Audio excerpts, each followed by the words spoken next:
بسم اللہ کی اتنی برکت ہے کہ رسول اللہ صلی اللہ علیہ وآلہ وسلم کے پاس ایک مہمان آتا ہے اور وہ کافر ہے۔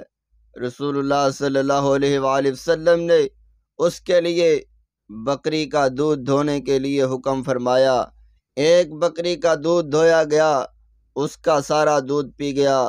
پھر دوسری بکری کا دودھ دھونے کا حکم دیا، اس کا بھی وہ سارا دودھ پی گیا، حتیٰ کہ 7 بکریوں کا دودھ ایسے ہی وہ پیتا گیا۔ جب صبح ہوئی تو وہ اسلام قبول کر لیا، وہ اسلام لے آیا، اور پھر آقا صلی اللہ علیہ وآلہ وسلم نے اس کے لیے بکری کا دودھ دھونے کے لیے حکم دیا۔ وہ بکری کا دودھ پی گیا، پھر دوسری کا حکم دیا کہ دوسری بکری کا دودھ دھویا جائے۔ جب دوسری بکری کا دودھ پینے لگا تو اس سے دوسری بکری کا بھی دودھ پورا نہ پیا گیا۔ رسول اللہ صلی اللہ علیہ وآلہ وسلم نے فرمایا کہ کافر 7 آنتوں میں پیتا ہے اور مسلمان 1 آنت میں پیتا ہے۔